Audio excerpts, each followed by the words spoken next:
Capítulo 8. Decisão. Para não adiar mais as coisas. O sétimo passo para a riqueza. Uma análise precisa de mais de 25 mil homens e mulheres que fracassaram revelou que a indecisão era um dos principais motivos entre os 30 maiores para o fracasso. Isso não é teoria, é fato. Adiar as coisas, que é o contrário de se tomar uma decisão, é um inimigo comum que quase todas as pessoas têm que dominar. Você terá a oportunidade de testar sua capacidade de tomar decisões rápidas e definitivas quando acabar de ler este livro e estiver pronto para colocar em prática os princípios que ele descreve. Uma análise de centenas de pessoas que acumularam muito mais do que $1 milhão revelou que absolutamente todas elas tinham o hábito de tomar decisões rapidamente e só mudá-las devagar, se mudassem. As pessoas que não conseguem acumular dinheiro, sem exceção, têm o hábito de só tomar decisões, entre parênteses, quando tomam, muito lentamente e de mudar essas decisões rápido e com frequência. Uma das características mais marcantes de Henry Ford é o hábito de tomar decisões rápidas e definitivas e só mudar de ideia lentamente. É uma qualidade tão marcante que chega a lhe dar a reputação de ser um obstinado. Foi essa característica que fez com que ele continuasse a produzir o famoso modelo, entre aspas, T, abre parênteses, o carro mais feio do mundo, fecha parênteses, quando todos os conselheiros dele e muitos compradores pediam que ele mudasse. É impossível que o Sr. Ford tenha realmente demorado muito para mudar de ideia, mas o outro lado dessa história mostra que a decisão firme do Sr. Ford permitiu que ele acumulasse enorme fortuna antes que a mudança no modelo realmente se fizesse necessária. Não resta dúvida que o hábito de Henry Ford de tomar decisões definitivas chega ao limiar da obstinação, mas é preferível ter essa qualidade do que tomar decisões lentas demais e depois rapidamente modificá-las. A maioria das pessoas que não consegue acumular dinheiro suficiente para as próprias necessidades é, geralmente, muito fácil de ser influenciada pela, entre aspas, opinião dos outros. Elas permitem que jornais e vizinhos, entre aspas, palpiteiros, pensem por elas. Uma opinião é a commodity mais barata que existe na face da Terra. Todo mundo tem um monte de opiniões a dar a quem aceite ouvi-las. Se você se deixar influenciar por opiniões e palpites na hora de tomar uma decisão, não vai ter sucesso em qualquer empreendimento, muito menos em transformar seu desejo em dinheiro. Deixando-se levar pelas opiniões dos outros, você nunca terá vontade própria. Mantenha-se fiel a si mesmo. Comece a pôr em prática os princípios aqui descritos, tomando suas próprias decisões e partindo para a ação. Não confie em ninguém, a não ser no seu grupo da mente mestra, e certifique-se ao escolher as pessoas do grupo de se cercar somente daquelas que simpatizam e estejam em completa harmonia com o seu objetivo. Parentes e amigos próximos, mesmo que às vezes sem querer, geralmente atrapalham os outros com suas, entre aspas, opiniões, entre aspas, piadinhas, que deveriam ser engraçadas, mas só servem para lhe expor ao ridículo. Milhares de pessoas carregam um complexo de inferioridade pela vida inteira porque algum ignorante, entre aspas, bem intencionado, destruiu a confiança delas com, entre aspas, opiniões ou piadinhas escarnecedoras. Você tem seu próprio cérebro e sua própria mente, ponha-os para funcionar e tome suas próprias decisões. Se precisar de fatos e informações provenientes de outras pessoas para ajudá-lo nas decisões, abre parênteses, e isso deve acontecer com frequência, fecha parênteses, obtenha essas informações discretamente, sem revelar seu objetivo. É muito comum que pessoas que tenham conhecimento meramente superficial de algum assunto queiram dar a impressão de saber muito. Essas pessoas geralmente falam demais e ouvem de menos. Mantenha os olhos e os ouvidos abertos e a boca fechada se quiser adquirir o hábito de tomar decisões rapidamente. Quem fala demais geralmente faz muito pouco além disso. Se você falar mais do que ouve, não só irá se privar de muitas oportunidades de acumular conhecimentos verdadeiramente úteis, como também vai revelar seus planos a pessoas que terão o maior prazer em derrotá-lo, porque na verdade o invejam. Lembre-se também de que toda vez que você abre a boca para falar com alguém que realmente entende de um determinado assunto, acaba revelando para ela o quanto ou o quão pouco você sabe. A verdadeira sabedoria geralmente se revela claramente através da modéstia e do silêncio. Tenha sempre em mente que todas as pessoas com as quais você se associar também estão procurando oportunidades de ganhar dinheiro, tanto quanto você. Se comentar os seus planos muito abertamente, você pode acabar surpreendido pelo fato de a outra pessoa ter lhe passado à frente por ter se dedicado antes de você a pôr em prática os planos que você tão descuidadamente revelou. Portanto, que uma de suas primeiras decisões seja a de manter a boca fechada e olhos e ouvidos bem abertos. Como um lembrete para você sempre seguir esse conselho, seria interessante copiar a frase abaixo em letras bem grandes e pendurá-la num lugar onde possa lê-la diariamente. Diga ao mundo o que pretende fazer, mas antes disso, mostre. É o mesmo que dizer, abre aspas, o que realmente conta são as ações e não as palavras. Fecha aspas. Liberdade ou morte numa única decisão. O valor de uma decisão depende da coragem necessária para implementá-la. As grandes decisões que serviram de base para as civilizações foram tomadas correndo-se grandes riscos, muitas vezes de morte. A decisão de Abraham Lincoln de assinar a famosa proclamação da Emancipação, que deu liberdade aos negros dos Estados Unidos, foi tomada sabendo ele perfeitamente que o ato lançaria milhares de amigos e correligionários políticos contra ele. E também sabia que a proclamação levaria à morte milhares de pessoas no campo de batalha. No final, Lincoln pagou com a própria vida, e isso exigiu coragem. A decisão de Sócrates de tomar veneno, em vez de renegar aquilo que realmente acreditava, foi uma decisão corajosa que fez o mundo avançar em cerca de 1000 anos e deu a pessoas que ainda nem tinham nascido as liberdades de pensamento e opinião. A decisão do general Robert E. Lee de abandonar as forças da União e se juntar às tropas do Sul foi um ato de coragem, porque ele sabia muito bem que isso poderia lhe custar a vida, e certamente a vida de outras pessoas. Mas a maior decisão de todos os tempos em relação a qualquer cidadão americano foi tomada na Filadélfia no dia 4 de julho de 1776, quando 56 homens assinaram um documento que todos eles sabiam que poderia trazer a liberdade aos americanos ou que faria todos os 56 serem condenados à forca. Você com certeza já ouviu falar desse famoso documento, mas talvez não tenha se tocado da grande lição de realização pessoal que ele ensinou tão brilhantemente. Todos nós conhecemos a data precisa dessa portentosa decisão, mas poucos de nós percebemos a coragem que ela exigiu. Conhecemos nossa história da maneira como nos é ensinada. Nós nos lembramos das datas e das pessoas que lutaram pela independência, de Valley Forge e Yorktown, de George Washington e Lord Cornwallis. Mas conhecemos muito pouco das verdadeiras forças por trás desses nomes, datas e lugares. E menos ainda sobre as forças intangíveis que viabilizaram a nossa liberdade muito antes de o exército de George Washington ter chegado a Yorktown. Lemos a história da Revolução Americana e, equivocadamente, pensamos que George Washington foi o pai do país, que foi ele que conseguiu nos libertar, quando a verdade mostra que Washington foi um mero acessório depois do fato, porque a vitória de nosso exército foi garantida muito antes de Lord Cornwallis ter se rendido. Não é nossa intenção negar a Washington a glória que ele tanto mereceu. O objetivo aqui é dar maior atenção ao impressionante poder que foi a verdadeira causa da vitória. É trágico que as pessoas que escrevem a história não façam a menor referência a esse poder irresistível que fez nascer a liberdade de uma nação que estaria destinada a criar novos parâmetros de independência para todos os povos do mundo. Digo que é trágico porque se trata do mesmo poder que tem que ser utilizado por todas as pessoas que desejem se impor sobre as dificuldades da vida e que obriga a vida a pagar o preço pedido. Vamos fazer um breve resumo dos fatos que deram à luz esse poder. A história começa com um pequeno incidente ocorrido em Boston no dia 5 de março de 1770. Os soldados ingleses estavam patrulhando as ruas e a mera presença deles ameaçava os cidadãos.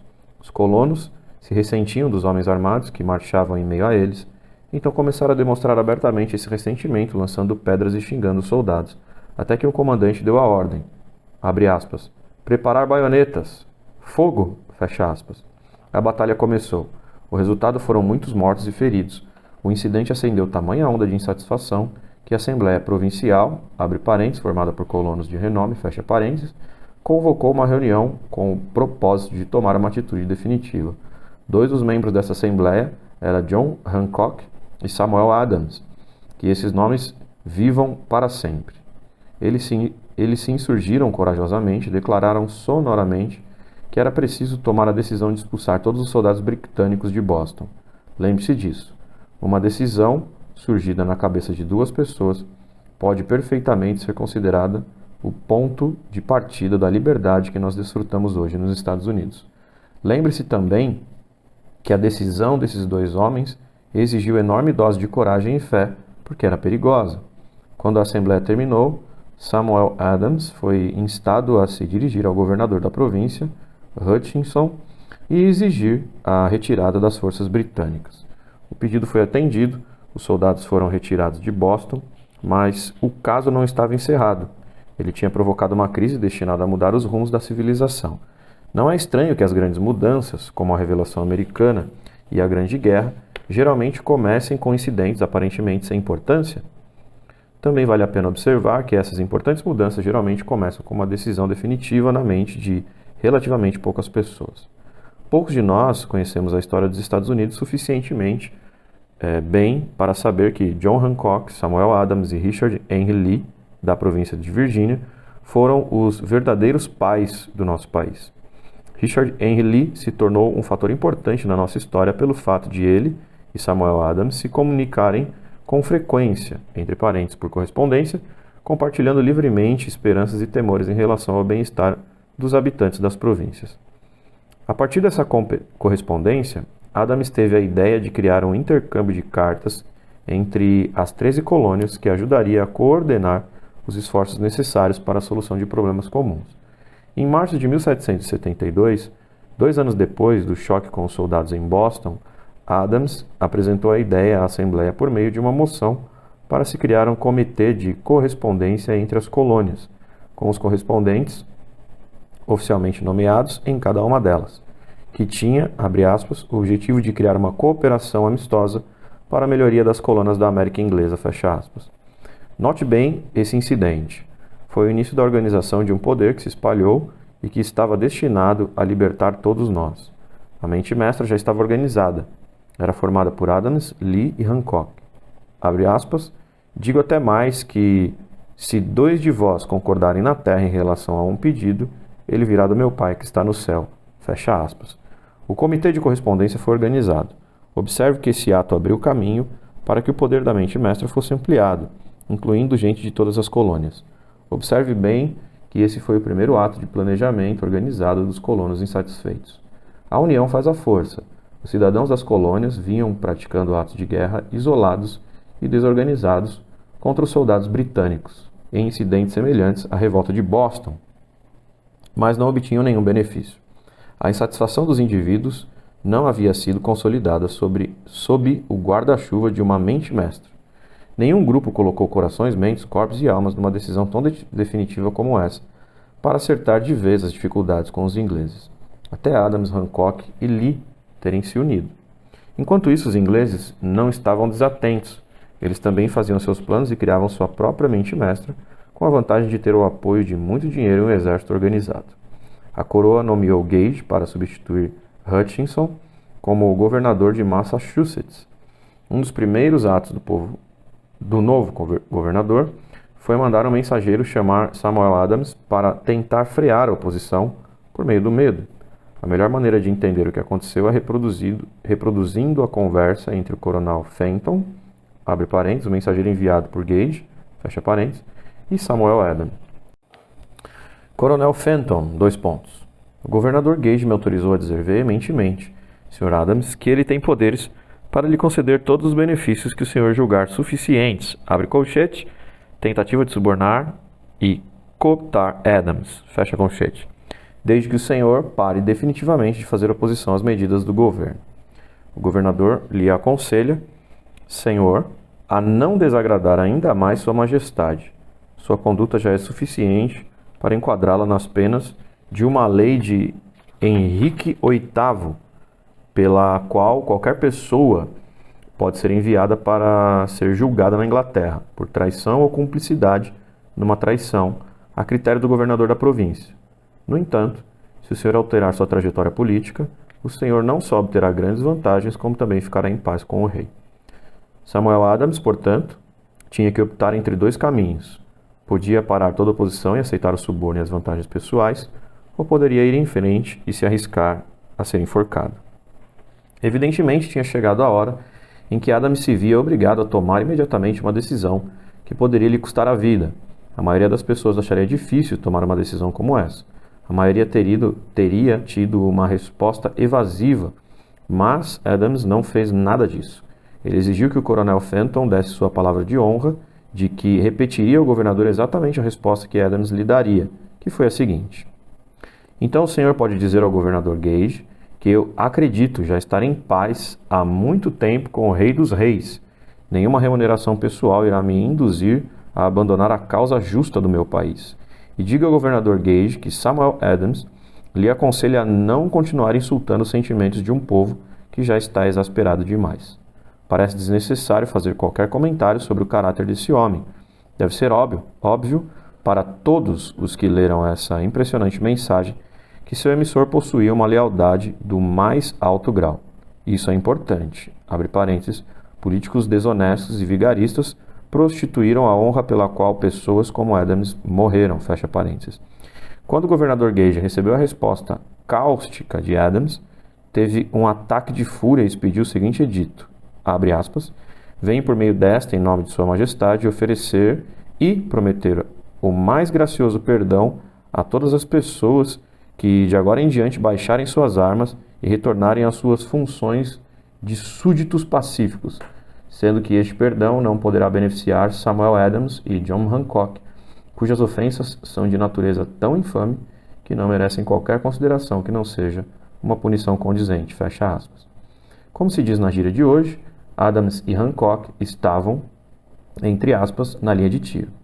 A ameaça do iracundo governador obrigou os dois homens a tomar mais uma decisão igualmente perigosa. Eles convocaram às pressas uma reunião secreta de seus seguidores mais leais, abre parênteses aqui, a mente mestra começou a tomar impulso, fecha parênteses, e depois que a reunião começou, Adams trancou a porta, colocou a chave no bolso e informou a todos os presentes que era imperioso que fosse organizado um congresso de colonos e que ninguém deveria deixar a sala até que ele chegasse a uma decisão sobre isso. Seguiu-se uma onda de grande emoção. Algumas pessoas tiveram medo das possíveis consequências de um ato de tamanho radicalismo. Abre parênteses, o velho medo, fecha parênteses. Outras expressaram as dúvidas sobre a lucidez de uma decisão tão definitiva de desafiar a coroa. Trancados naquela sala estavam dois homens imunes ao medo e cegos à possibilidade de fracasso. Pela influência de suas mentes, os outros foram induzidos a concordar que deveriam ser feitos arranjos pelo Comitê de Correspondência para promover uma assembleia do primeiro Congresso Continental na Filadélfia em 5 de setembro de 1774. Lembre-se dessa data porque ela é mais importante que o 4 de julho de 1776. Se não tivesse havido a decisão de fazer um Congresso Continental, não haveria assinatura da Declaração de Independência. Antes da primeira reunião do novo Congresso, outro líder em outra parte do país estava prestes a publicar uma, entre aspas, visão sumária dos direitos na América Britânica, fecha aspas. Era Thomas Jefferson, da província de Virgínia, cuja relação com Lord Dunmore, abre parênteses, representante da coroa em Virgínia, fecha parênteses, era tão tensa quanto a de Hancock e Adams com seu governador.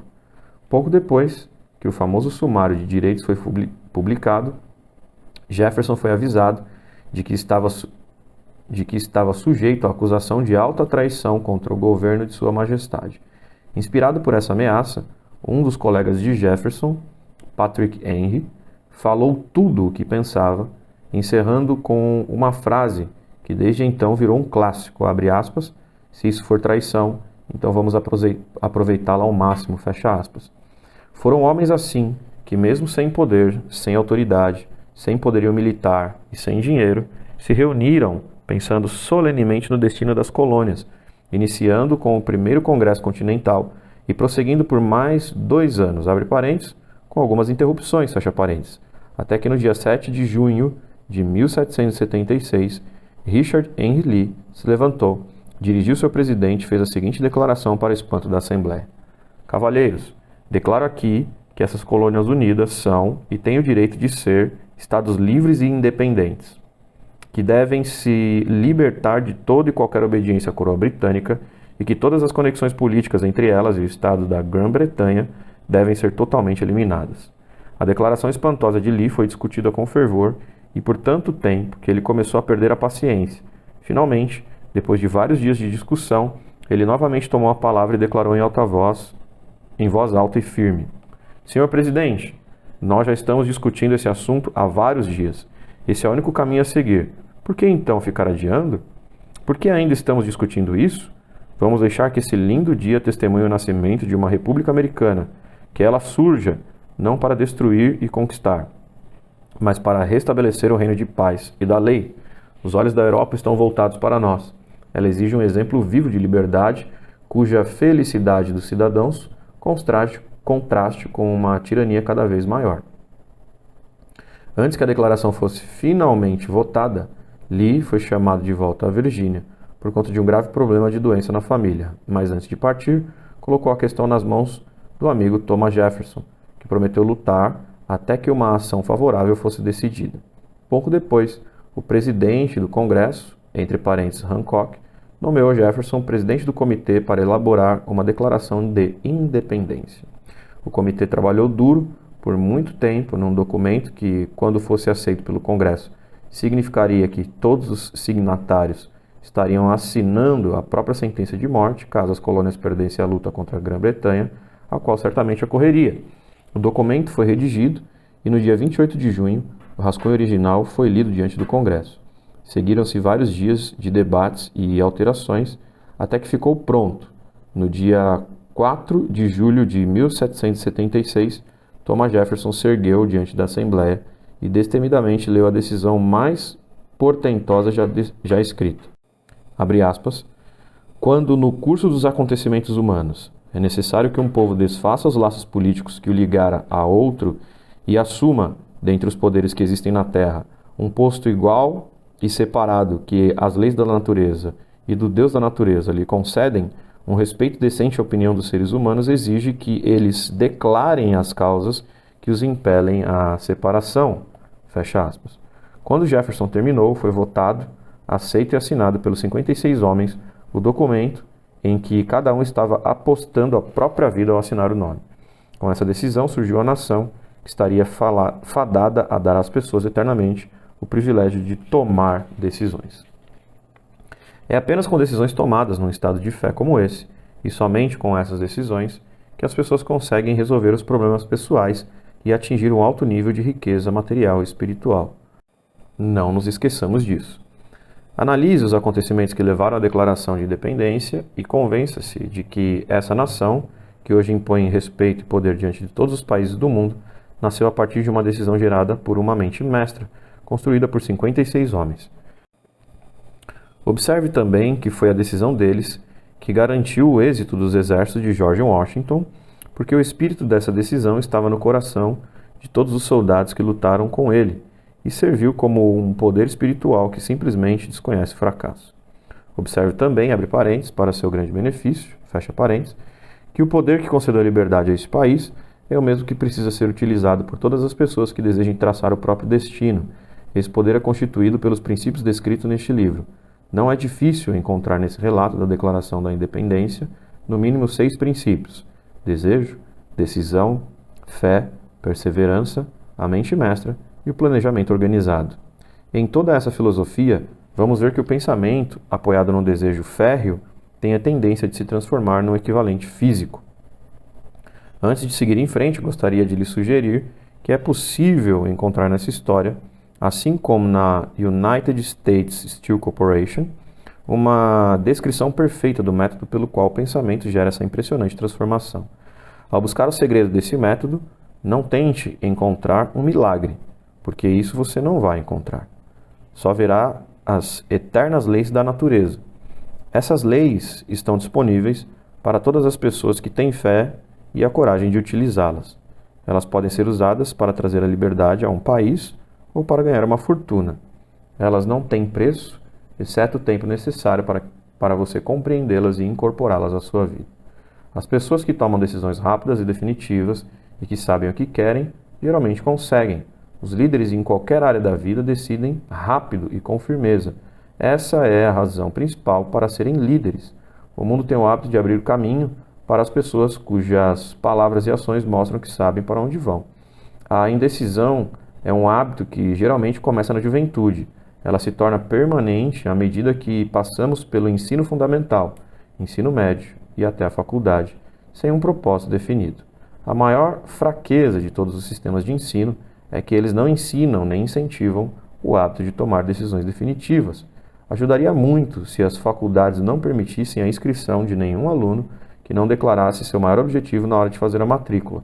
Seria um benefício ainda maior se todo aluno que entrasse no ensino fundamental fosse obrigado a ser treinado no hábito de tomar decisões e tivesse que ser aprovado num teste sobre o assunto antes de poder avançar na escola. O hábito da indecisão, adquirida por causa das nossas instituições de ensino, acompanha o aluno na profissão que ele escolher. Isso se ele escolher a profissão. Geralmente o jovem que sai da escola aceita qualquer emprego. Ele pega o primeiro emprego que consegue porque acalentou o hábito da indecisão. 98% das pessoas assalariadas de hoje estão no emprego em que estão porque não tiveram a firmeza para traçar um plano de chegar a um emprego definido ou conhecimento de como escolher um bom empregador. Tomar uma decisão definitiva é um ato que exige coragem, às vezes muita coragem. As 56 pessoas que assinaram a Declaração de Independência estavam arriscando a vida ao incluírem os nomes naquele documento. A pessoa que toma a decisão bem definida de ir atrás de um determinado emprego e fazer a vida pagar o preço que ela pede, não está arriscando a vida, mas sim a liberdade econômica. A riqueza, a independência financeira, um negócio próprio ou um bom cargo profissional não estão ao alcance da pessoa que não nutre essas expectativas ou se recusa a desejar, planejar e exigir essas coisas. Quem deseja ficar rico com o mesmo espírito que Samuel Adams desejou a liberdade das colônias, com certeza haverá de acumular uma fortuna. No capítulo, abre aspas, planejamento organizado, fecha aspas, você vai encontrar instruções completas para vender qualquer tipo de serviço profissional. Também encontrará informações detalhadas para escolher o empregador de sua preferência e o cargo que desejar. Mas essas instruções não vão ter valor algum se você não tomar a firme decisão de colocá-las em um plano de ação.